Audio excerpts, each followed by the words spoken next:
maison de Dieu, et je te donnerai la dîme de tout ce que tu me donneras. Amen. Genèse 31, 13. Je suis le Dieu de Bethel, où tu as oint un monument, où tu m'as fait un feu. Maintenant lève-toi, sors de ces pays, et retourne au pays de ta naissance. Amen. Je vous prie de me mettre. Je veux rapidement nous lire tout en étant assis les textes de Hébreux 4, 16. La Bible écrit: approchons-nous donc avec assurance du trône de la grâce, afin d'obtenir miséricorde et de trouver grâce pour être secourus dans nos besoins. Amen. Est-ce que je parle à un saint ce matin? Est-ce que je parle à un enfant de Dieu ce matin? Est-ce qu'il y a un enfant de Dieu dans cette salle ce matin? Alors si nous voulons manifester cela en glorifiant le Seigneur, acclamons une fois de plus notre Dieu, notre Seigneur. Bien-aimé, il est faux de rester dans la présence de Dieu. C'est dans la présence de Dieu où il y a la vie. C'est dans la présence de Dieu où nous avons l'assurance. C'est dans la présence de Dieu où personne ne peut nous tromper. C'est dans la présence de Dieu où nous avons la paix. Même si nous sommes entrés dans ce lieu en ayant un cœur troublé, mais nous croyons que dans sa présence, nous avons la paix. Dans sa présence, nous sommes restaurés. Et c'est dans sa présence qui nous mène près des eaux paisibles. Nous pouvons obtenir la force. Le texte que nous venons de lire ce matin est un texte intéressant que plusieurs d'entre nous ont déjà eu l'habitude de lire, l'habitude de méditer. Mais nous croyons que par la grâce de Dieu, Dieu aimerait nous donner quelque chose ce matin. Le thème de ce matin, je l'ai intitulé « Dieu mon repère ». Dieu mon repère. Au fait, ça part de notre grand sujet que nous sommes en train de développer depuis un certain temps. De par les serviteurs qui sont passés ici, Dieu nous appelle à la fidélité. Et si Dieu nous appelle à la fidélité, c'est que Dieu doit être vu comme un repère au cas où il y a une forme d'infidélité qui arrive. Alors, avant que nous puissions entrer dans le vif de notre sujet, j'aimerais que nous puissions en quelques mots définir ce qu'on peut comprendre par repère. Qu'est-ce qu'il faut comprendre par repère? En regardant le dictionnaire, nous remarquons que le terme repère voudrait dire ce qui suit. C'est une marque qui sert à retrouver un emplacement. Une marque qui sert à retrouver un emplacement. Aussi une valeur avec précision. C'est une marque qui sert à retrouver un emplacement, une valeur avec précision. C'est aussi un objet ou un endroit choisi pour s'orienter et se retrouver.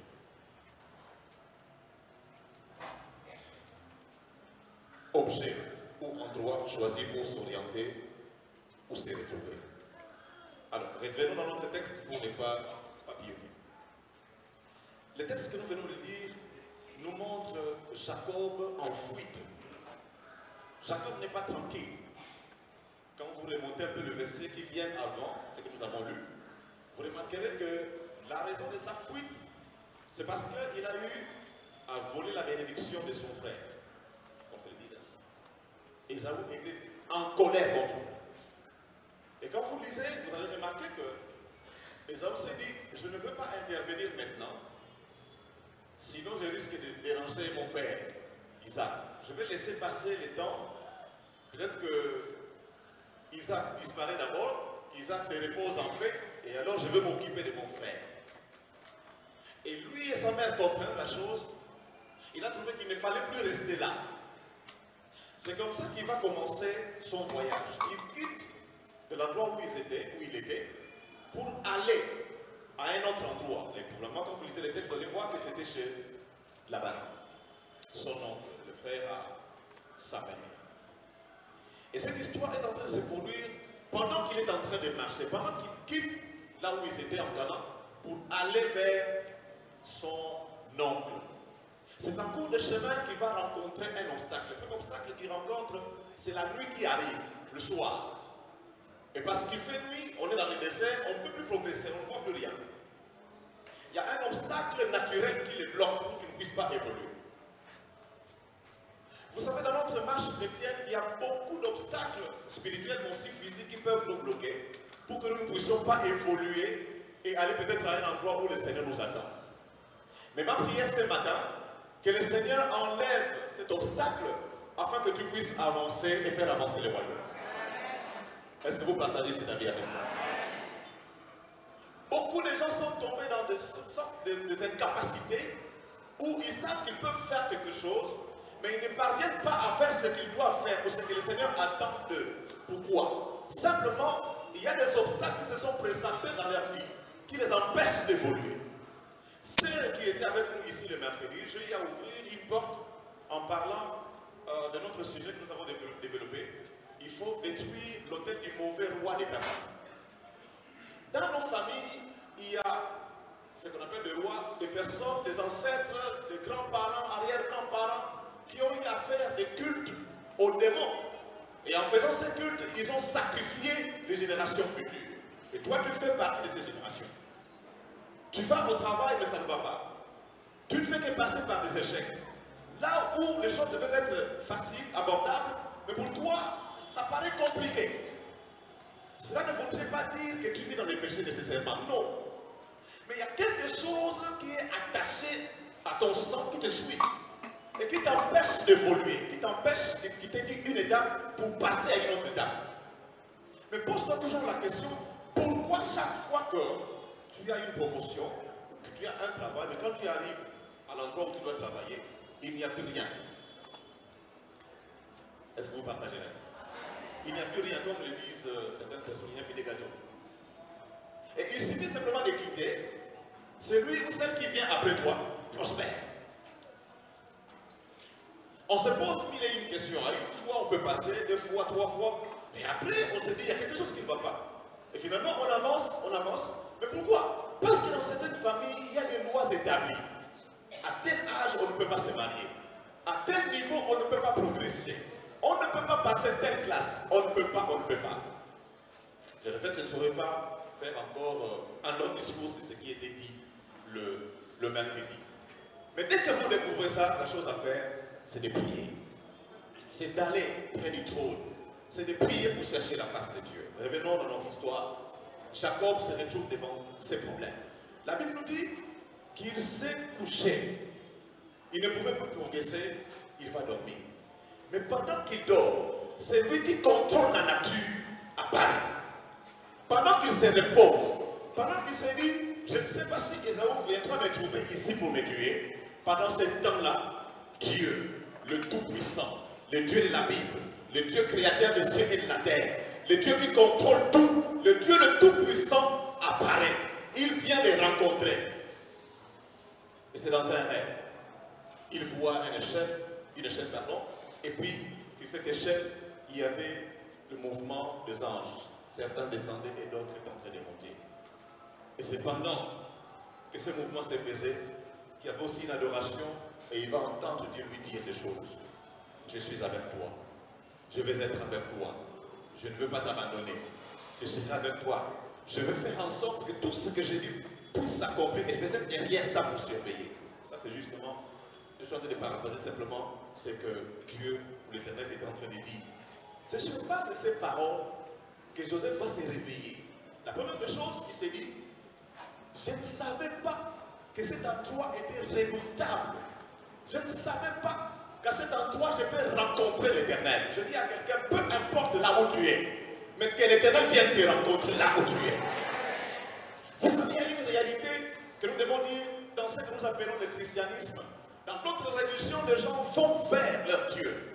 Mais dans le christianisme, c'est Christ lui-même qui vient nous rencontrer. Dans nos faiblesses, dans nos incapacités. On ne peut plus rien faire. Que Jésus-Christ vienne te rencontrer. Là où tu ne sais plus progresser, que l'Éternel vienne lui-même être une solution, une réponse pour toi. Là où tu te dis c'est fini, j'ai échoué. Mais que l'Éternel vienne te dire je suis avec toi, tu vas réussir.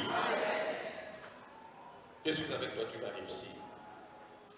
C'est à cause de ces paroles et à cause de la peur qu'il avait, il déclare, c'est ici la maison de Dieu, c'est ici la porte de ce verset 17. Et parce qu'il avait déclaré ces paroles et à cause de ce qu'il avait reçu comme parole venant de l'Éternel, parce que l'Éternel ne trompe pas, qu'est-ce qu'il va faire?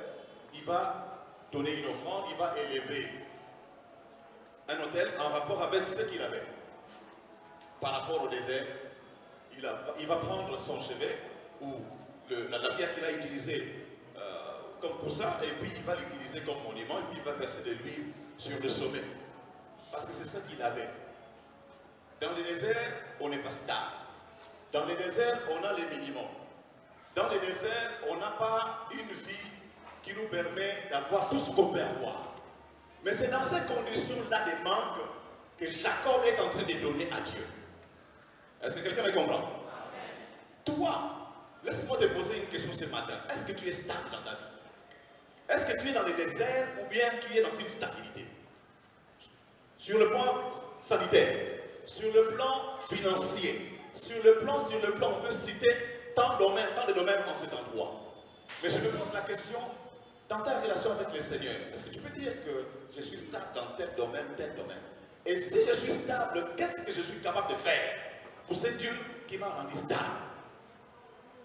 Et même si j'étais dans l'instabilité, dans mon instabilité, dans mon manque, qu'est-ce que je peux faire pour ce Dieu qui a fait ça pour moi? Est-ce que quelqu'un me dit ce matin? Au fait, quand on comprend que Dieu est au-dessus de tout, on ne manque pas quelque chose à donner à ses dieux. Si on n'a pas l'argent, on peut donner sa vie. Si on n'a pas le minimum, on peut donner tout ce qu'on peut avoir en ce moment-là. Parce que ce Dieu-là doit être glorifié. Ce Dieu-là doit être loué, élevé.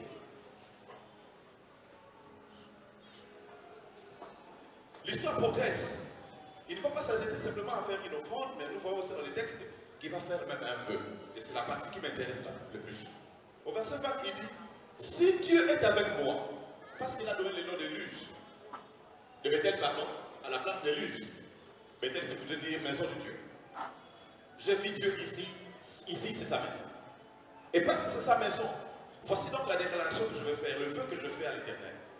Si Dieu est avec moi, si réellement dans ma marche, en train de fuir mon frère, en train de fuir les problèmes, en train de fuir les conflits, en train de fuir la colère de mon frère, si dans cette fuite Dieu est avec moi, et non seulement qu'il soit avec moi, mais s'il me garde pendant ce voyage que je suis en train de faire,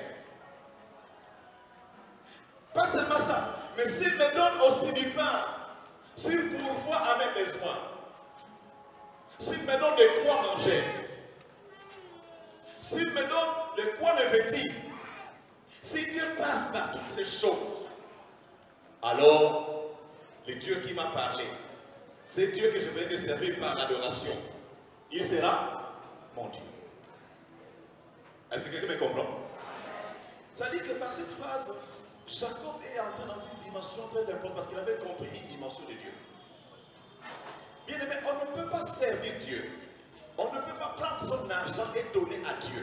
Sa richesse est donnée à Dieu si tu ne comprends pas qui est ce Dieu pour toi.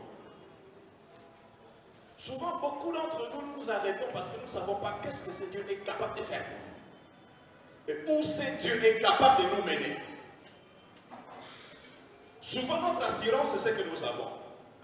C'est comme un petit enfant qui a un bonbon entre ses mains. Et puis vous lui dites, donnez-moi votre bonbon. Qu'est-ce qui va se passer? Qu'est-ce qui va se passer? La réaction la plus normale, c'est quoi? L'enfant va refuser. Et parfois, c'est comme ça que nous nous comportons devant le Seigneur. Je l'ai dit une fois ici, je crois bien. Parfois, ce n'est pas le problème de manquer l'argent ou de manquer quelque chose. Mais le problème, c'est la disposition de ton cœur qui compte devant Dieu. Parce que quand on est disposé pour le Seigneur est capable de passer par toi pour qu'une action vienne à la vie. Est-ce que vous êtes avec moi? Pour que Samarie soit sauvée, pour que Samarie ait de la nourriture, on nous dit qu'Élisée avait prophétisé. Mais qui était sur le terrain pour découvrir la chose? C'était deux lépreux, des personnes impures qu'on ne pouvait pas supporter dans la société. Ça veut dire quoi? Peu importe ce que tu es, et d'ailleurs parce que tu es de Dieu, il ne faut même pas te minimiser. Parce que tu as un Dieu qui a de la valeur. Tu as un Dieu qui est puissant. Je disais, il faut que tu arrives au point de comprendre qui est Dieu pour toi. Je vais prendre une illustration pour expliquer ce que nous pouvons comprendre par notre Dieu. Mais une explication qui n'explique pas convenablement, s'il faut le dire ainsi. On dit, il y a une pierre qui a été roulée. La pierre a été roulée. On se pose la question, pourquoi cette pierre a été roulée? Cela veut dire qu'il y avait une autre pierre qui l'a fait quoi? Qui l'a cognée pour qu'il puisse rouler. Et on s'est dit, la pierre qui a cogné, la dernière pierre pour qu'elle puisse rouler, où est-ce qu'elle a trouvé la force pour rouler? C'est qu'il y avait une autre pierre qui avait fait le mouvement. Et puis vous allez reculer jusqu'à arriver à un point où il y aura une pierre qui n'a pas été poussée. Une pierre qui n'a pas été commandée. Mais une pierre qui a fait son propre mouvement. Bien aimé, Dieu n'existe pas parce qu'on l'a créé. Le Dieu que tu sers existe parce qu'il existe de lui-même. Est-ce que vous comprenez la différence? Alors tu n'as pas besoin d'avoir peur de Satan, qui est une créature. Face au Créateur. Est-ce que vous avez bien compris? Cela te pousse à réaliser qui tu es par rapport à ces dieux et qui tu es par rapport à toi en étant enfant de Dieu dans cette église, dans le monde. Et c'est Dieu qui est au-dessus de tout, qui est l'histoire, le commencement de tout, compte sur toi pour que quelque chose se passe. Il fait de toi sa demeure pour qu'il habite, pour qu'à travers ta vie, la gloire se manifeste. Et c'est ce qui est en train de se passer avec les patriarches. Dieu est en train de créer une relation avec eux, une communion avec eux, pour qu'ils passent à travers leur vie, que la gloire de Dieu se manifeste à travers leur vie, mais aussi à travers un peuple. Aujourd'hui, c'est à travers l'Église, c'est toi et moi. Comment est-ce que le monde saura que notre Dieu, c'est le Dieu le Tout-Puissant, s'il ne le vive pas, et que si nous restons simplement au niveau des paroles? Non, notre Dieu, c'est un Dieu qui ne reste pas au niveau des paroles, mais qui passe de la parole à l'accomplissement de la parole, à une réalisation puissante. Comprenez avec moi que, après avoir déclaré ces choses, fait ses vœux, Jacob devait rester fidèle à cela. Et nous l'avons dit, Dieu nous appelle à la fidélité. Quelles sont les choses pour lesquelles Dieu nous rappelle et Dieu attend notre fidélité? Quelles sont les choses pour lesquelles Dieu nous dit, à toi, parce que j'ai accompli ceci, je veux que tu fasses ceci. À toi, parce que j'ai donné le mariage, je veux que tu te comportes comme ça. À toi, parce que je t'ai élevé, je veux que tu prennes telle décision, que tu prennes telle position. À toi, parce que je t'ai donné tant de valeur, il est temps que tu me valorises aussi. Chacun de nous est important, utile pour l'œuvre de Dieu. Jacob, dans cette situation, fait le vœu, mais il fait en sorte qu'il puisse tenir la chose. Donc, vous lisez 29, 30, vous verrez qu'il est parti. Il est parti, il a continué son voyage, jusqu'à arriver chez Laban. Mais ce n'était pas aussi facile. Dieu était avec lui, Dieu marchait avec lui, mais il y avait des difficultés, il y avait des problèmes. Quand nous avons accepté Christ comme Seigneur et Sauveur, nous avons accepté de marcher avec lui, malgré tout ce qui peut arriver. La vie chrétienne, ce n'est pas une vie facile. C'est une vie de difficultés. C'est comme ça que nous devons vivre dans la victoire, avec le Seigneur. Mais comment avancer? Mais comment réaliser ce qu'il a dit ici? Mais comment vivre une bonne relation avec le Seigneur, une communion profonde avec Dieu? Quand en arrivant, c'est son propre oncle qui change de choses. Il s'est dit, moi je dois épouser Rachel, et puis il travaille, et puis à la place de Rachel, on lui donne qui? Léa. Et puis bon, on lui donne quand même Léa, mais tu dois encore payer 7 ans. Et puis c'est pas fini, il va encore travailler 6 ans. Pendant 20 ans, il n'était qu'en train de travailler. Travailler. Et ce n'est pas tout. Quand vous lisez la vie de Jacob, vous remarquerez aussi qu'à un moment donné, il est devenu comme un arbitre pour ses épouses, ses femmes et les servantes, cette femme. À un moment donné, Dieu, parce que Dieu a remarqué, l'Éternel a remarqué qu'il aimait beaucoup qui? Rachel. Plus que qui? Léa. Et c'est la Bible qui le dit. L'Éternel rendit Rachel stérile parce qu'il a remarqué qu'il était en train de beaucoup aimer Rachel, que c'est Dieu qui l'a provoqué. Tout au long du chemin, vous savez, quand on est enfant de Dieu, il ne faut pas croire que Dieu est loin de toi, tu peux faire tout ce que Dieu veut faire. Non. Dieu est là. Et Dieu qui a une vision claire de ce qu'il veut de toi, saura comment te déplacer de là où tu es pour aller avec toi, là où tu dois arriver. Reculons un peu en arrière par rapport à la promesse que Dieu fait à Jacob. Dieu dit, je serai avec toi et je ne vais pas me taire jusqu'à ce que j'accomplisse ce que j'ai dit sur toi. Mais pour que ces choses s'accomplissent, il y a des difficultés qui arrivent. Mais vous savez ce qui est plus important, c'est quoi? C'est que quand Dieu promet quelque chose, on reste dans l'assurance. Quand Dieu dit quelque chose pour toi, peu importe les types de vents qui peuvent arriver, Dieu a parlé, Dieu ne trompe pas. Amen. Tous ceux qui ont l'idée de ce que Dieu attend d'eux n'ont jamais eu peur du lendemain, de l'avenir, parce qu'ils savent que ce que Dieu a dit va se réaliser. Souvent, ceux qui sont paniqués, ce sont ceux qui ont encore de confusion ou de flou par rapport à ce que Dieu attend de eux, par rapport à ce que Dieu veut. Quand on a l'assurance que Dieu est avec nous, peu importe le type de défis qui peuvent arriver, parce qu'il n'y a pas de défis qui dépassent Dieu, à moins que vous me dites le contraire. Ta maladie dépasse Dieu, n'est-ce pas? Les conflits entre toi et ton mari dépassent Dieu. La situation politique, économique du pays dépasse Dieu. Et vous savez, Dieu peut même bénir pendant que les gens se plaignent. Je disais quelque part, les gens se plaignent que nous sommes en train de vivre dans une situation difficile, oui. Mais les gens continuent à se marier. N'est-ce pas? Dans la crise, mais les gens construisent. Dans la crise, les gens voyagent. Dans la crise, les gens font des mouvements qui demandent assez d'argent. Mais quand c'est pour Dieu, on commence à négocier. Quand tu regardes les chiffres d'affaires, ce que tu as, ce que tu dois avoir, et ce que Dieu te demande de faire, parfois ça devient compliqué.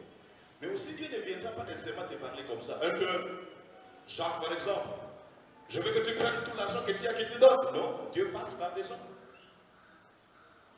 Mais quand on sait, ou on est informé de ce que Dieu nous a déjà dit, on n'a pas peur. On sait que même si le Seigneur pouvait tout récupérer aujourd'hui, parce qu'il a un plan pour moi, il va tout arranger, il va tout planifier pour moi. Il ne faut pas avoir peur de l'avenir. Il faut plutôt croire que même dans la sombreté de la vie, Dieu est capable de faire de grandes choses pour toi. Que le Seigneur te bénisse dans ce que tu as dit. C'est dans ces situations difficiles où Jacob devait travailler, où Jacob devait vivre sa vie, où Jacob ne savait plus qu'est-ce qu'il fallait faire. Mais Dieu est là. Où, à un moment donné, Jacob est devenu l'objet d'affectation de ses épouses. Donc, si Rachel dit qu'aujourd'hui, Jacob va passer la nuit chez moi, elle va s'arranger pour que cela soit ainsi. Qu'est-ce qui va se passer? Il y avait une histoire de mandragore, de fruits. L'un des enfants va dans la forêt et puis il récolte des fruits. Il vient avec auprès de sa mère et puis c'est Rachel qui demande, est-ce que tu peux me donner un peu de fruits? Oh, au soulignant mon bail. Si vous voyez ce que vous voyez sur ma... Jamais. Et puis si tu veux, tu peux se demander, oui, donne-moi Jacob. Et quand vous lisez la suite, ça s'est passé ainsi. À un moment donné, Jacob est devenu ridicule. Pas simplement ridicule dans le sens que ses épouses étaient en train de lui mettre mal à l'aise parce que parfois il fallait gronder Rachel et ses suites. Mais à un moment donné, c'est par rapport à lui et son oncle aussi. Il n'avait pas de paix. même s'il pouvait prospérer, même si Dieu pouvait lui donner des fourmis et ainsi de suite, mais est-ce que ces choses pouvaient faire en sorte qu'il puisse prospérer, être épanoui? Je me pose des questions par rapport à ta marche, parce qu'aujourd'hui, en regardant Jacob, nous voyons aussi l'Église. L'Église, c'est toi, c'est moi. Nous venons, nous chantons, nous louons, nous glorifions le Seigneur, nous sortons, nous l'entrons, nous venons au culte du soir, nous sommes dans les branches. Et c'est comme si une année, 2 ans, 5 ans, c'est comme si c'était la même chose que nous faisons. C'est comme si tout ce que Dieu avait dit reste inerte, ça ne bouge pas. C'est comme si Dieu, c'est pas Dieu qui a parlé. C'est comme si, est-ce que c'est vraiment Dieu? À un moment donné, on hésite même. Abraham a aussi rencontré ces problèmes. C'est comme ça, quand il y a eu la famille, il s'est dit, non, non, non, je ne veux pas rester ici, je vais en Égypte. Malheureusement, au lieu de consulter Dieu, lui ne consulte pas Dieu. Mais pour Isaac, c'est le contraire. Isaac commence par consulter Dieu parce qu'il y a eu aussi une autre famille qui va arriver. Isaac consulte Dieu. Et puis Dieu lui dit, ne va pas en Égypte comme ton père, mais va à Guérar. Mais à Guérar, qui sont là-bas? Ce sont des Philistins. Et les Philistins ne sont pas frères aux Juifs. Mais Dieu lui dit, va. Et quand vous lisez l'histoire, vous allez voir qu'en arrivant à Guérar, il a progressé malgré les difficultés. C'est comme ça qu'on parle de Rehoboth. Dieu m'a mis au large. Je dis à quelqu'un, parce que Dieu a promis, tu n'as pas besoin d'errer. À un moment donné, sur le plan spirituel, Jacob était devenu comme un errant. On se réveille le matin, vous sortez parce que vous fouillez les enfants à la maison, on n'a rien à leur laisser, on sort, on ne connaît pas aussi quelle est la direction qu'il faut suivre. Il faut aller à gauche ou bien à la droite. On réfléchit quand on est là. Et puis, non, je vais à gauche. Sans pour autant savoir, je veux où. Donc je sors, je vais avec toi, mais sans objectif. Dans la Bible, quand vous regardez Jacob, Joseph, Genèse 37, versets 14 et 15, c'est son père qui va l'envoyer pour aller voir ses frères. Il arrive là où il pensait voir ses frères, il ne le trouve pas. La Bible dit qu'il commençait à errer dans les champs. C'est-à-dire qu'il commençait à aller au hasard, à l'aventure, en train de vagabonder. Il y a beaucoup de gens qui ont reçu les promesses de Dieu, mais qui sont arrivés au point où ils commencent à errer. Ils savent où aller. Ils vont au hasard à l'église. Alors simplement, peut-être que Jean se Moubeka. Là, parce que quand je serai près des eaux, qu'est-ce qui va arriver? L'ange viendra secouer, oui, je vais mettre mon pied dans l'eau. Malheureusement, il a beau attendre sans avoir l'occasion d'entrer dans la piscine. Mais vous savez, Dieu a des formules qu'on ne contrôle pas. Si cette personne, disons, ceux qui sont précédés, devaient plonger dans l'eau pour être guéri, pour cet homme-là, ce n'était pas le cas. Il fallait que celui qui envoie l'ange vienne les rencontrer pour changer la situation de sa vie. Cela revient à dire quoi? Il y a aussi un moment quand Dieu te regarde en train de errer. Dieu s'arrange pour te remettre à l'endroit. Est-ce que vous êtes avec moi? La Bible dit de Joseph que pendant qu'il était en train d'errer, la Bible dit, on n'a même pas cité le nom de la personne. Une personne va venir devant lui pour dire, mais qu'est-ce que tu fais? Tu vas où? On n'a même pas cité le nom de la personne. Et il s'est dit, non, je suis en train de chercher mes frères. On m'a dit qu'ils étaient de tel côté. Et puis il dit, écoutez, ils ne sont pas là, on va à Dothan. J'ai dit ce matin à quelqu'un, si tu as commencé à errer depuis un certain temps dans ta vie, que Jésus-Christ apparaisse, qu'il vienne et qu'il te dise, je suis le chemin, la vérité et la vie.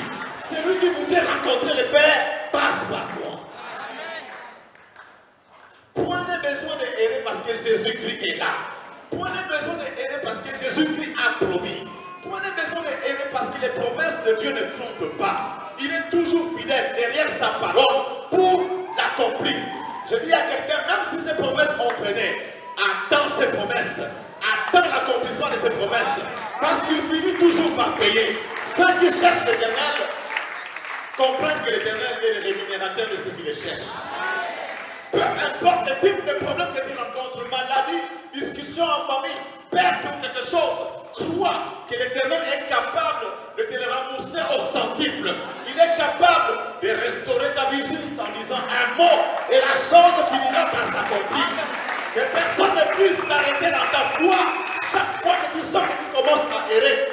Que Dieu, le Dieu fidèle, le Dieu de la Bible te rencontre sur le chemin. Quand on rencontre Dieu, on change. On ne reste plus les mêmes. La Bible nous dit, dans Genèse chapitre 31, verset 13, Dieu a laissé d'abord le temps. Il a laissé que les choses se passent ainsi. Il a laissé qu'il gagne parce qu'il croyait gagner. Il a eu l'impression que ce qu'il a fait, c'est bon. Il a des femmes, il a des serviteurs, il a des servantes avec lui. Et il croyait que c'est suffisant. Mais à un moment donné, c'est lui qui contrôle l'univers. C'est lui qui contrôle la nature. C'est lui qui contrôle la vie. L'interprète pour lui dire, je suis le Dieu de l'éternel. Je suis ce Dieu qui est apparu dans le désert pendant que tu es en train de fuir. Je dis à quelqu'un, même si aujourd'hui, à cause d'une situation commise dans le passé, tu fuis, tu continues dans ta vie en train de fuir, Jésus-Christ va te rencontrer pour changer les choses dans ta vie. Jésus-Christ voulait te dire, tu n'as plus besoin de fuir, tu n'as plus besoin de courir, parce que je suis là. Je suis là pour apporter la paix dans ta vie. Je suis là pour changer ta situation. Je suis le Dieu de Bethel. Où tu as un monument, où tu m'avais fait un vœu. Vous voyez, Dieu n'oublie jamais. Quand vous faites du bien à Dieu, Dieu se souvient toujours de vous. Quand vous faites du bien à quelqu'un, Dieu ne reste pas tranquille. Il s'arrangera à payer les biens que tu as fait, pas simplement à ta génération, mais aussi aux générations qui viendront. Parce que Dieu reste toujours fidèle. Mais voici ce qu'il lui dit. Moi qui me présente devant toi, je suis ce Dieu-là, que tu as rencontré à Bethel, que tu as adoré à Bethel. Voici ce que je te dis. Lève-toi. Lève-toi, sors de ce pays. Lève-toi, sors de cette situation. Lève-toi, sors du milieu où tu es en train de vivre, où tu crois être en aisance, où tu es en train d'errer, où tu crois que tout ce que tu as, c'est ce qui est suffisant. Qu'est-ce que tu vas faire? Pendant que tu vas te lever et sortir, voici ce qui doit arriver. Tu dois retourner au pays de ta naissance. Sors et retourne au pays de ta naissance. Où? En Canaan. Retourne en Canaan. Pourquoi? Parce que c'est en Canaan où Jacob est en train de servir Dieu. C'est en Canaan où Jacob est en train d'apprendre de faire quoi? De lever un autel et de brûler de l'encens ou de brûler de bêtes pour donner gloire à Dieu. Et on croit que quand il est parti chez Laban, il n'avait plus le temps de le faire parce que Laban avait ses dieux. Est-ce que vous me comprenez? Il était sur un territoire où il ne pouvait pas le faire comme il se doit. Et Dieu lui dit, il est maintenant temps que tu quittes ce que tu crois être aisance, que tu quittes ce qui peut paraître comme de l'errance. Va, retourne là où je veux te voir. Retourne là où je promis de te bénir. Retourne là où se trouve ta richesse. Retourne là où se trouve ton héritage. En fait, le problème de Dieu, c'est quoi? Ce n'est pas qu'il n'est pas avec toi. Ce n'est pas qu'il n'a pas fait des promesses. Mais le problème de Dieu, soit à l'endroit où les promesses doivent s'accomplir, soit à l'endroit où la richesse doit arriver, soit à l'endroit où il a promis de déverser sur toi des grandes bénédictions. Jacob ne pouvait pas prospérer tant qu'il était dans le territoire de Laban. Il ne pouvait pas devenir la personne que Dieu a voulu. Il fallait qu'il retourne en Canaan parce que les promesses qui ont été faites à son père et à son grand-père, c'était où? En Canaan, c'était pas chez Laban. Il y a beaucoup de gens dans leur croissance, dans leur marche avec Dieu, sont arrivés à un endroit où la bénédiction ne doit pas arriver. Peut-être qu'il faut foncer, marche encore, progresse encore, parce que la bénédiction est placée quelque part. Et si ce n'est pas le cas, peut-être que tu as trop progressé parce que Dieu a ouvert la porte. Il est tellement amour que parfois il supporte notre rébellion. Il nous laisse aller dans la direction que nous croyons juste, simplement parce que nous ne voyons pas très bien. On a l'impression de très bien voir parce qu'on a la connaissance, parce qu'on est intelligent, et puis on n'aime pas être dirigé par les autres parce qu'on dit que les hommes sont très intelligents. C'est comme ça qu'ils évitent d'être dirigés par les autres, parce qu'ils sont tellement intelligents. Et bien aimé, parfois ce sont ce genre de comportements qui font que Dieu est là, ok, il nous regarde, jusqu'à ce que nous allons ouvrir les portes pour laisser la bénédiction passer. Je dis à quelqu'un, retourne en Canaan. Retourne là où Dieu sait que tu as l'habitude de faire des sacrifices. En d'autres termes, d'adorer, de louer, d'élever et de faire de bonnes choses, des choses qui sont liées à l'adoration. Dieu est en train de lui dire simplement, retourne à tes dévotions en Canaan. Le lieu que tu avais fixé pour adorer. Vous savez, les patriarches avaient souvent l'habitude, chaque fois qu'ils passaient, ils progressaient. Ils arrivaient quelque part et en invoquant, soit en voyant un arbre. Cet arbre-là pouvait les attirer. Ou par cet arbre, pouvaient comprendre que cet endroit, c'est un endroit où la présence de Dieu est. Et en invoquant Dieu, ces lieux étaient baptisés. Ces lieux devenaient un endroit où ils pouvaient continuer à faire le travail. Ce n'était pas possible de le faire chez Laban, il fallait retourner. Dieu voudrait dire à Laban, retourne à ton confort spirituel en Canaan, dont les sonorités étaient probablement éteintes parce que Laban ne pouvait pas laisser la place à un autre Dieu. Voici maintenant ce qu'il faut retenir. Le Dieu que nous prions, ton Dieu, mon Dieu, c'est mon repère. Chaque fois que je commence à errer, chaque fois que je perds la boussole spirituelle, chaque fois que je n'arrive plus à écouter le Saint-Esprit, chaque fois que je ne sais plus ce que je dois faire parce que je n'écoute plus ou je ne vois plus, Dieu vient lui-même. Amen. Il vient lui-même te dire, ok, ici c'est pas ton endroit, quitte ici et viens ici. Tu vois? Là où je suis ici, c'est là où je veux te voir. Dans ce contexte-là, nous pouvons retrouver la voie parce que Dieu devient notre repère. Chaque fois qu'on se perd, on ne sait plus où aller. Chaque fois que dans la vie chrétienne, nous nous sentons arrêtés, nous nous sentons humiliés, nous nous sentons passer dans une étape compliquée. Vous savez, quand on n'est pas dans l'endroit où l'Éternel veut, on peut être humilié, diminué, comme était le cas de Jacob. Est-ce que Jacob avait de la valeur aux yeux de Laban? Si c'était le cas, il n'allait pas l'exploiter comme il a fait. Il avait fait pareil. Et quand on se retrouve devant toutes ces choses, la seule possibilité, la seule issue qui nous reste, c'est de regarder ou de chercher où est Dieu, où il se trouve. Or Dieu nous révèle dans sa parole que dès qu'on l'invoque, qu'est-ce qu'il fait? Il vient. Tu n'as pas besoin de chercher Dieu à ma tête, à l'Emba ou je ne sais plus.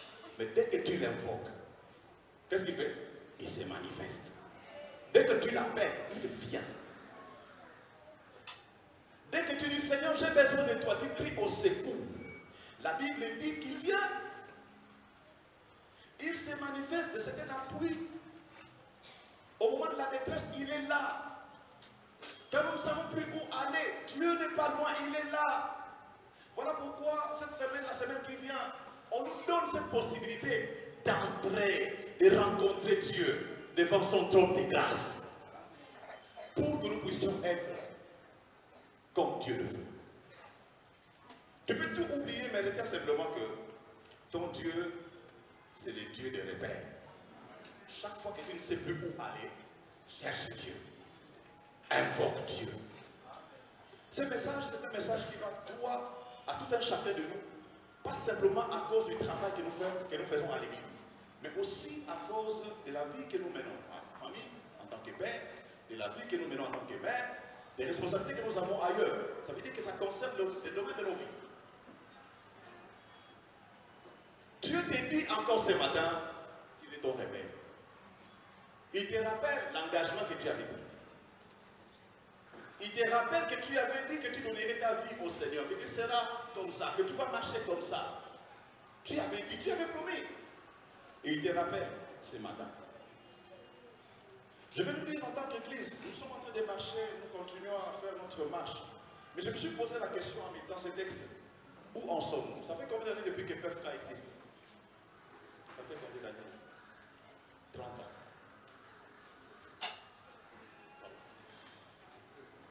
30 ans c'est peu. Parce que Rocher c'est 89. PEFCA c'est avant Rocher. Être là où Dieu veut te voir, c'est aussi être dans la vision de Dieu. Pourquoi l'Église existe? Papa Lévy est passé à plusieurs reprises nous le dit. Parmi les raisons, c'est pour honorer Dieu. C'est aussi pour pour que les incroyants viennent à Jésus. Maintenant, commence à regarder ton âge spirituel. Combien de fois tu as eu à gagner quelqu'un à Jésus? Combien de fois en tant qu'Église nous sommes sortis pour aller chercher d'autres et venir avec eux à l'Église? Combien de fois?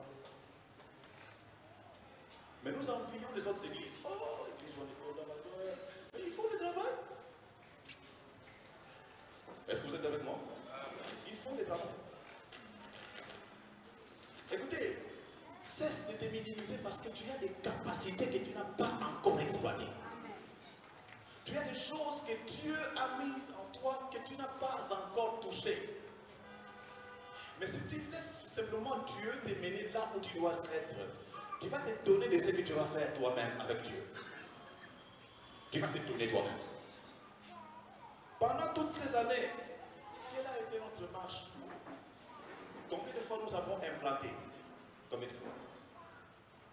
Il existe combien de PFK dans la ville de Kinshasa? Pour les prendre de Kinshasa. En fait, en tant que chrétien, en tant que membre d'ici, moi et vous, nous devons avoir le temps de réfléchir sur toutes ces choses. Pourquoi? Parce que ça attire la bénédiction de Dieu. Une église qui va dans la vision que Dieu veut, c'est une église qui sera bénie. Oh, qui ne m'a pas pour les autres d'accord. Vous voulez le voyage?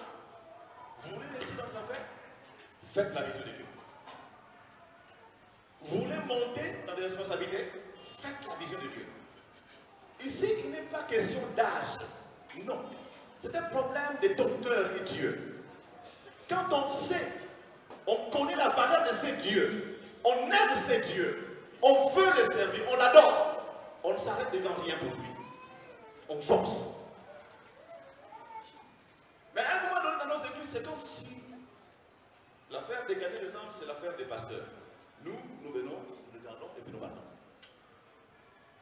Donc Dieu voudrait que nous puissions tous mettre la main dans la pâte. Ce matin, retourne dans l'endroit où Dieu t'a montré la vision, que tu ne devais pas simplement t'arrêter et être content du statu quo. Tu t'es converti toi et puis c'est fini. Ta famille, ton épouse, c'est leur problème.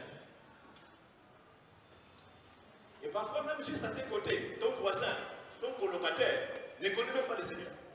Et tu es très content, tu sors le matin avec ta Bible et ton colocataire reste à la maison en train d'injurier ses enfants, en train de regarder n'importe quoi, en train de passer son temps inutile. Bien aimé, quand nous commençons à prendre cette élection, c'est comme si nous errons. C'est comme si nous vivons notre vie chrétienne au hasard. Mais ce matin, le Seigneur nous dit, retourne en Ghana. Retourne là où tu as commencé le premier amour avec moi. Retourne là où tu as pris l'engagement de marcher avec moi comme un disciple, de marcher avec moi comme une personne qui obéit à Dieu et qui marche et qui veut aller de plus en plus loin. Comment va agir cet homme quand il va entendre ces paroles? Quand vous lisez la chose, vous allez voir qu'il n'a pas tardé. Il a partagé la chose avec ses épouses, avec ses serviteurs, et la chose a marché. Vous savez, quand une vision vient de Dieu, qu'est-ce qui se passe? Dieu peut utiliser une personne pour faire passer la vision à d'autres. Mais le problème, pour que la vision devienne vision de Dieu, il faut que chaque personne qui entend la chose puisse apporter du sel, puisse apporter quelque chose pour assaisonner cette vision. Quand la vision devient assaisonnée, c'est en ce moment que ça devient la vision de Dieu. Est-ce que quelqu'un me comprend? Ce qui veut dire que ta contribution dans les idées, dans la parole, dans les engagements, toutes ces choses viennent assaisonner la vision de Dieu pour qu'elle devienne réellement vision de Dieu. Et c'est alors qu'on remarquera, oh, l'Église est en train de faire des mouvements. Où? Vers Gombe. Et peut-être demain où? Je ne cite pas. Je laisse Dieu nous parler. Bien aimé, si nous retournons dans ces choses, nous remarquerons que Dieu commencera à nous bénir. Et il ne s'arrêtera pas à toi. Il descendra jusqu'à plusieurs dans ta famille. Parce que c'est un Dieu qui est toujours comment? Fidèle. Fidèle. Jacob n'est pas resté le même. En sortant du lieu, il a fait peur à son oncle. Qui devait le poursuivre pour voir, mais il y a d'accord. Qu'est-ce que tu veux? Non, on dit qu'on a Kimia. Bien aimé, quand on commence à faire des choses que Dieu veut, Dieu enverra à tes côtés tes adversaires pour faire alliance avec toi. Est-ce que quelqu'un me comprend? Ce n'est pas seulement dans cette histoire. Quand vous allez encore plus loin avec Isaac, la Bible dit qu'Abimelech avec un ami et bien d'autres sont venus voir qui? Isaac, pour lui dire, écoutez, nous ne sommes pas venus te troubler. Parce qu'il a dit, mais au fait, je suis allé un peu plus loin. Vous venez encore ici me suivre. Il y a quoi? Et puis ils lui disent, non, non, non, nous ne sommes pas venus te troubler. Nous sommes venus chercher la paix avec toi. Parce qu'on a compris que Dieu est avec toi. J'ai dit à quelqu'un, Dieu est avec toi. Et quand Dieu est avec toi et qu'il approuve tes voies, qu'est-ce qu'il fait? Il met à ta disposition même tes adversaires. C'est ce que la Bible dit. Si tu veux arriver à un point où l'adversité sera sous tes pieds, laisse le Seigneur prendre le contrôle de tout en toi. Laisse le Seigneur gérer tes affaires. Laisse le Seigneur gérer ta famille. Laisse le Seigneur s'occuper de tout. Non simplement que Jacob est sorti et puis libéré par Laban, mais la Bible dit qu'il avait très peur parce qu'il savait que dans le passé, il y a eu un problème avec qui? Avec Ésaü. Et d'ailleurs, il s'est arrangé parce qu'il s'est dit, ah, je ne suis pas sûr. Est-ce qu'Ésaü m'a pardonné? Il va envoyer des cadeaux, il va envoyer beaucoup d'histoires, mais au finish, il va rencontrer Ésaü. Pas pour se battre, pas pour s'entretuer, mais c'était pourquoi? Pour se réconcilier. J'ai dit à quelqu'un, peu importe le mal qui te suit, mais quand tu es au Seigneur, quand tu laisses le Seigneur te contrôler, le Seigneur viendra effacer ces mal. Le Seigneur fera en sorte que ces mal s'arrêtent pour que tu ne puisses plus vivre ces choses, mais que tu puisses entrer maintenant dans un autre stade et accomplir de grandes choses pour lui. Voyez-vous, Jacob a foncé jusqu'à arriver là où Dieu devait le bénir. Et Dieu l'a béni. En dépit des difficultés, Dieu va susciter dans Jacob un enfant qui va enlever la honte de la famille. C'est qui? Joseph. Joseph qui commençait déjà à faire des rêves quand il était encore jeune. Dieu est en train de lui parler des choses, mais qui vont s'accomplir plus tard. Est-ce que tu peux laisser Dieu prendre en charge de ton avenir? Simplement parce que tu laisses le Seigneur marcher avec toi. Rapidement. Pour ne plus errer et laisser Dieu être ton repère. C'est-à-dire que quand tu te perds, tu cherches et puis tu le trouves. Tu cherches et puis tu le rencontres. Qu'est-ce qu'il faut faire? La première des choses, nous les voyons dans Hébreux 4, 7, que nous avons lu. Je ne sais pas entrer en profondeur parce que je sais que par la grâce de Dieu, nous allons recevoir certaines personnes, des frères et sœurs, entre nous, qui allons développer aussi cela. Hébreux 4, 16 dit, approchons-nous donc avec assurance du trône de la grâce. Approchons-nous donc avec assurance, avec liberté, du trône de la grâce. Qu'est-ce que Dieu fait?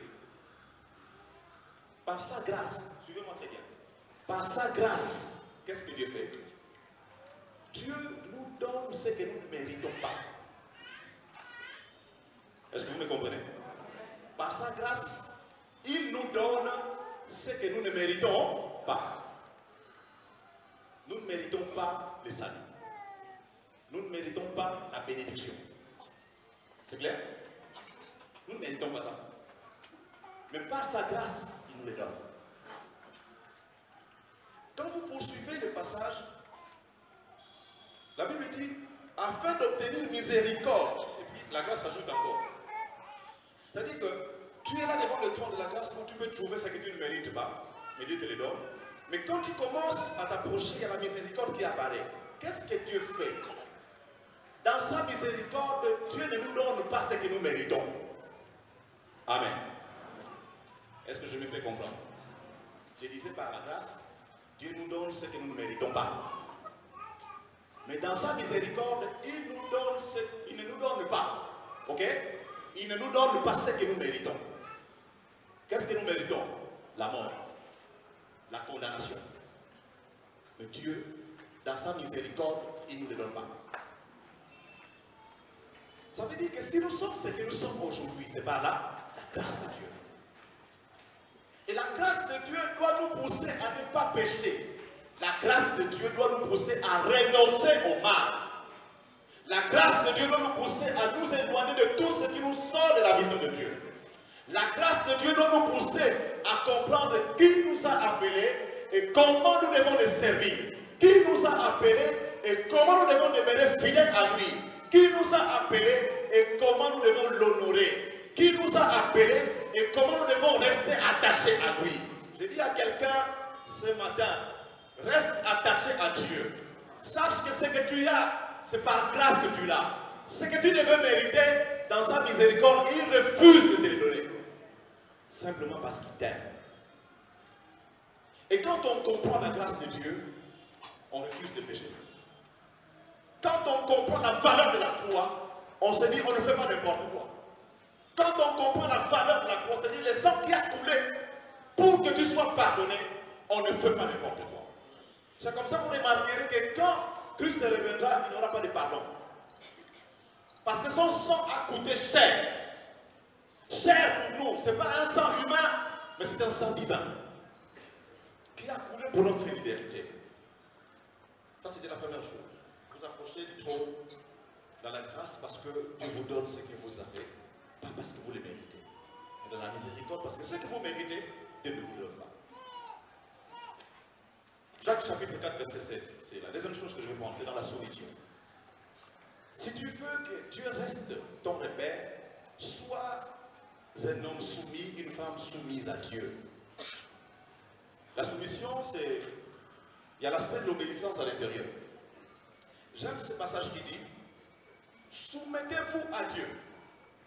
Et puis,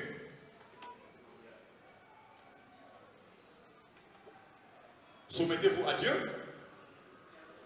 Résistez. Et puis, qu'est-ce qui vient avant?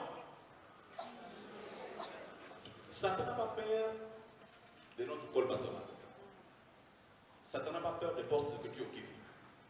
Satan n'a pas peur de la Bible que je peux te lire. Satan n'a pas peur parce que je me tiens devant vous pour prêcher. Satan n'a pas peur de nous voir parce que nous sommes très bien habillés ici à l'église. Non. Ce n'est pas ce qui fait peur à Satan.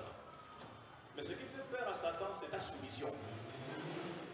Quand tu es soumis à Dieu, tu fais peur à Satan. Pourquoi? Parce qu'il y a la puissance de Dieu en toi qui fait que Satan ne peut pas te toucher. Qui fait que Satan ne peut pas s'approcher de toi. C'est comme ça, chaque fois que tu commences à prier, c'est le monde des ténèbres qui devient inquiet. Parce qu'ils savent qu'ils entrent dans une période difficile. Ta prière monte comme une flamme. Et eux ne peuvent pas supporter. Si dans la maison que tu occupes, il y a quelque chose de mauvais, qu'est-ce que Dieu fait? Dieu vient intervenir. Le simple fait de chanter simplement, c'est donc un moyen pour invoquer Dieu à se manifester dans ta vie. Et la Bible dit que quand il descend dans sa gloire, qu'est-ce qu'il fait? L'adversité s'enfuit. Je dis à quelqu'un ce matin, si tu comprends que tu dois être soumis à Dieu, on ne te forcera pas d'être soumis à une autorité. Parce que tu es soumis à Dieu. Vous allez vous étonner, mais c'est compliqué. Ceux qui conduisent, on a souvent l'habitude de... Ça nous arrive de dévier quand même le code de la route, n'est-ce pas? Qui a établi le code de la route? Ce sont les autorités, n'est-ce pas? Et si nous n'obéissons pas à ces autorités, nous faisons quoi? Je prends un exemple comme ça. Nous faisons quoi? Nous désobéissons à qui? Comment est-ce que nous pouvons aimer le Seigneur et désobéir à son mari? Surtout si ce qu'il lui dit, ce qu'il vous dit est juste. Comment est-ce qu'on peut dire on aime le Seigneur, mais on n'aime pas se soumettre à sa loi? Non, ce que le Seigneur attend de nous, c'est la soumission. Vous savez, si nous sommes une église soumise à Dieu, qu'est-ce que Dieu fera? Dans cette soumission, il nous prendra là où nous sommes pour nous élever. Il nous prendra là où nous sommes et nous allons écrire une histoire qui ne s'arrêtera pas à Domé. Et une histoire qui progressera dans le monde. Moi, je vois PFK comme une église soumise qui ne s'arrêtera pas au Congo, mais qui ira loin. Est-ce que quelqu'un croit ça? Bon, écoutez, nous avons des différentes grâces. Moi, j'ai une parole de connaissance. Moi, c'est comme ça. Si tu crois, gloire à Dieu. Si tu ne crois pas, tu verras. Est-ce que quelqu'un est avec moi? Soyons une église soumise à Dieu. Au boulot, Dieu a placé au-dessus de toi un patron compliqué qui te rend la vie difficile. fait, Dieu est en train de tester ta soumission. Parce qu'après, Dieu s'arrangera pour dire, ok, maintenant c'est fini. Alors, yo, le roi Awa, toi, monte là-bas. Est-ce que quelqu'un me comprend? Donnons des occasions en or à Dieu. Bien aimé, la 10e conférence est une occasion en or pour que cette église soit bénie. Je ne vous comprends pas. La 10e conférence est une occasion que Dieu nous donne pour que cette église soit bénie. Peut-être que jusque-là, Dieu ne t'a pas encore donné un enfant. Parce que Dieu attend que tu fasses quelque chose dans cette conférence. Parce que Dieu s'attend à ce que tu libères quelque chose dans cette instabilité que tu as, dans cette instabilité dans laquelle tu vis. Mais Dieu dit, prends le fils que lui dépose sur quoi? La pierre.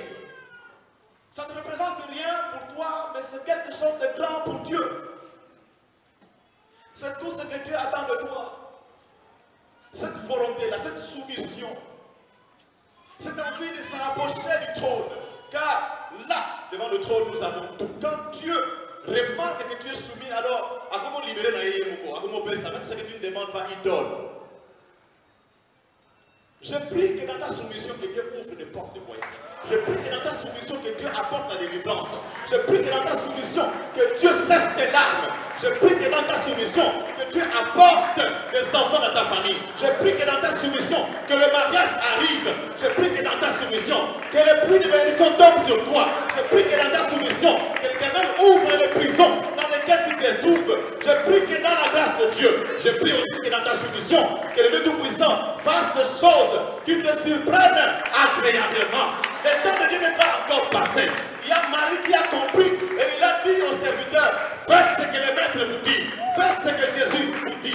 Et ces serviteurs ont obéi. Et en obéissant pas à pas, en étant soumis à chaque action, à chaque ordonnance de Jésus, ils ont remarqué, ne sachant pas l'occasion, ne sachant pas l'heure, l'eau est transformée en vin.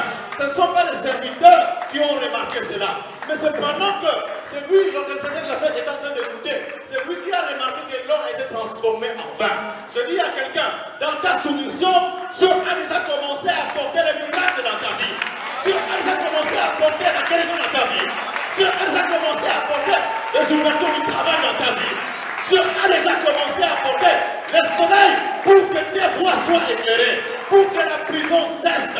Même quand on peut être comme Pierre dans la prison, bien aimé, Dieu est capable de l'impossible.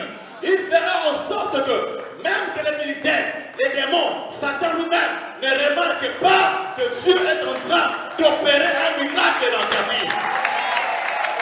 Soyons une église soumise. Bien aimé, nous allons vivre une vie de miracles chaque jour. Nous allons vivre une vie de miracles dans nos lieux de travail. Nous allons vivre des miracles dans tout ce que nous faisons. Dieu est toujours fidèle et il ne trompe pas. Je dis à quelqu'un, perds pas le désespoir, ne tombe pas dans le désespoir, parce que ton Dieu ne s'est pas encore arrêté. Qui t'a dit que Dieu ne fera plus rien? Qui t'a dit que Dieu ne changera pas? Il reste un appui. Oui, il ne changera pas. Il reste un appui. Un secours qui ne manque jamais au moment de la détresse. Peu importe le type de détresse que tu vis, que Jésus-Christ dans ta soumission change ton histoire. Il change ton histoire. Il change l'histoire de ta famille. Là où tu as pleuré, ne pleure plus. Là où tu as erré, ne erre plus. Parce que Dieu te dit, recouvre-toi en Canaan au lieu de ta dévotion. Là où Dieu a dit qu'il va te bénir. Là où Dieu a dit qu'il va restaurer ton mariage. Là où Dieu a dit qu'il va te donner des enfants. Là où Dieu a dit qu'il va changer l'or en vin. Là où Dieu a dit, par rapport à Job, je sais que mon rédempteur est vivant et qu'il se révélera les derniers. Là où Dieu a dit, je me mettrai avec toi sur la même table avec les grands et tu vas vivre comme un grand. Dieu n'a pas encore cessé de bénir. Bien-aimé, donne une occasion à Dieu de changer ton histoire. Donne une occasion à Dieu de prouver qu'il est Dieu pour toi. Le thème de ce matin dit, Dieu mon repère. Bien-aimé, qu'à travers ta vie, avant la fin de cette année, que les gens sentent à travers ta solution que Dieu est avec toi, que Dieu marche avec toi, que Dieu te visite, que Dieu te donne la paix, que le soleil a commencé à réapparaître dans ta vie, que Dieu a commencé à changer les plans en joie, que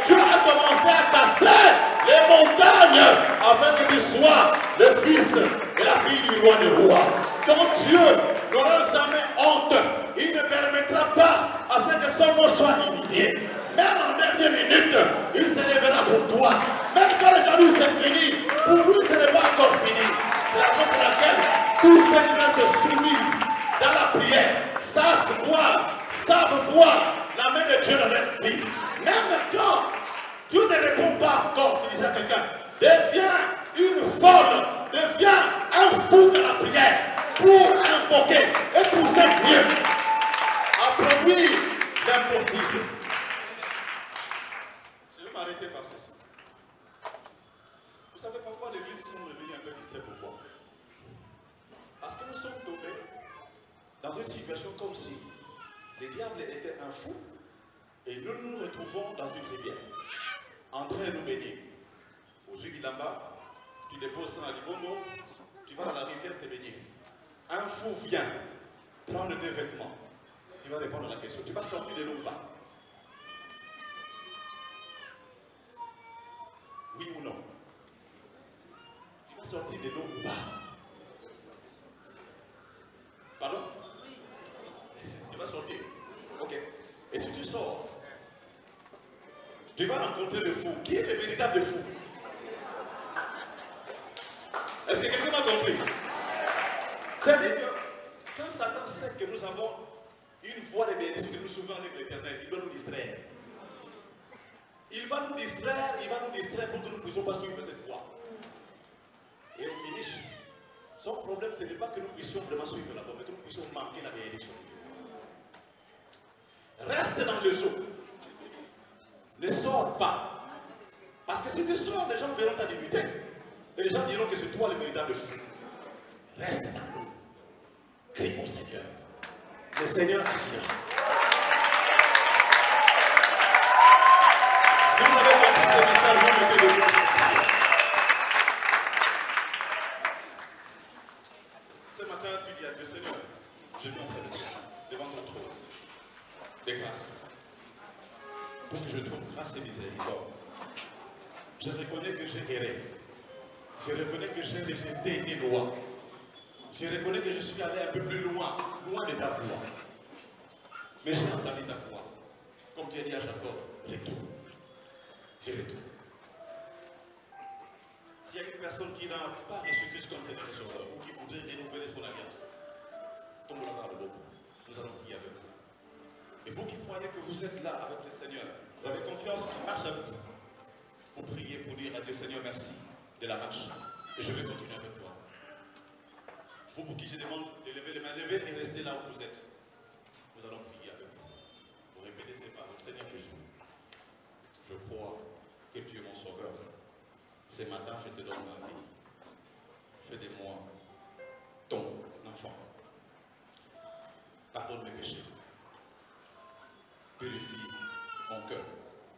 Désormais, deviens mon maître et mon Seigneur. Je veux que tu demeures le repère de ma vie. Je ne veux plus marcher au hasard. Je vais rester attaché à toi. Toi, Satan, va-t'en. Sors de ma vie. Libère ma famille. Libère mes projets. Va très loin. J'aimerais plus que tu apportes de l'errance dans ma vie. Je veux que je sois sauvé. Au nom de Jésus. La Bible dit, nous étions tous errants. Chacun cherchait sa propre voie. Mais ce matin, dans l'église, nous disons à Dieu, Seigneur, nous voulons tous retourner là où tu es. Pour Gomé, mais aussi pour les autres églises qui doivent naître à travers cette église. Élève nos voix et prions.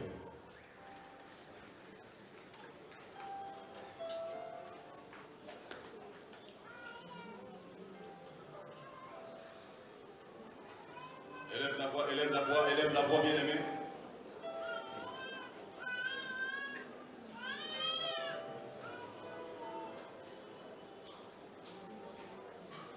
Écoutez, nous avons un Dieu fidèle et il nous appelle à la fidélité.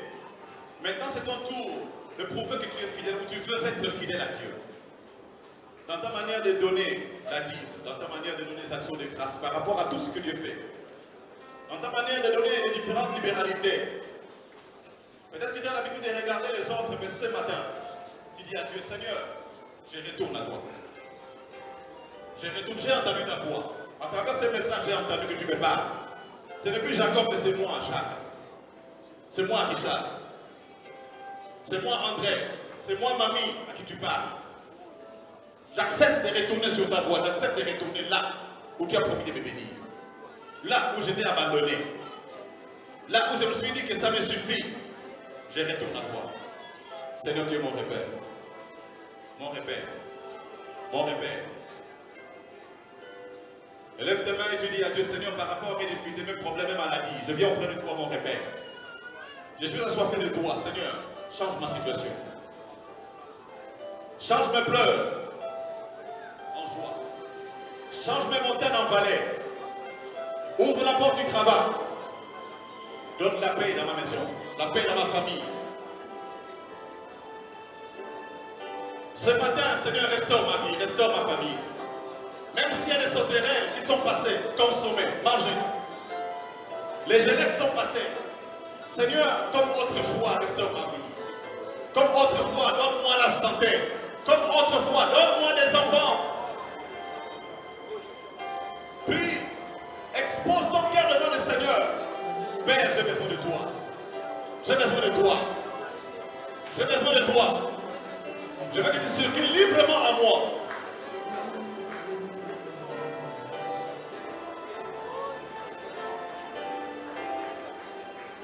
Rends-toi disponible.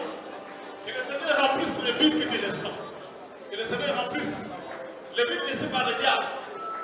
Afin qu'il prenne les contrôles, les contrôles, les contrôles. Tu dis au Seigneur, Seigneur, cette semaine j'ai soif de toi. Et j'ai revenu dans ta maison pour prier, pour te chercher. Pas simplement parce que nous avons une activité, mais pour te chercher et te trouver. Seigneur, cette semaine je veux te voir. Cette semaine guéris mes affaires. Cette semaine guéris mes projets. Cette semaine guéris, guéris, guéris, guéris.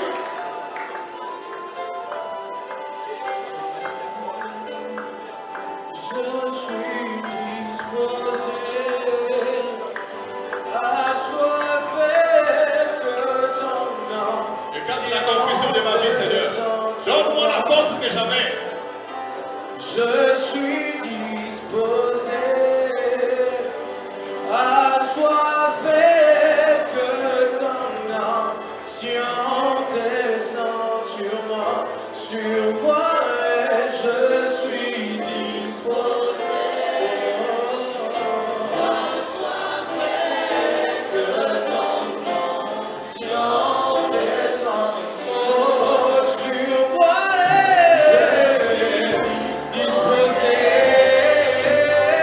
moi.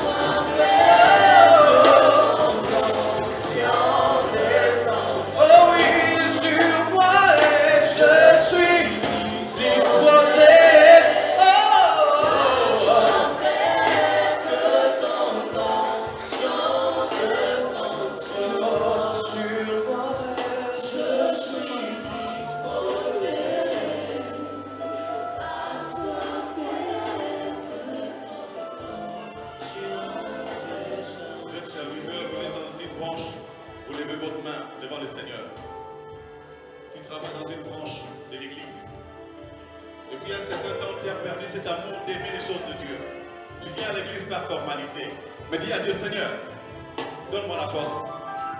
Chers serviteurs, levons nos mains. Dis au Seigneur, je veux renouveler mon engagement avec toi. Si c'est le travail qui m'a plongé dans cette distraction, Seigneur, je me relève. Je me relève, donne-moi la force. La force de la fois passée. La force d'œuvrer pour toi.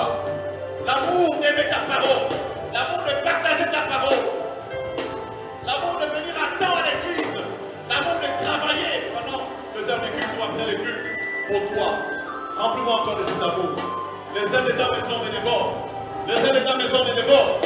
Les ailes de ta maison me dévorent. Accorde-moi la soumission à toi. Au nom de Jésus. Au nom de Jésus. Au nom de Jésus. Adore le Seigneur à travers ces cantiques. En acclamant le Seigneur, tu adores le Seigneur. Tu dis, je sors de toi, Jésus. Je suis de toi, mon Sauveur.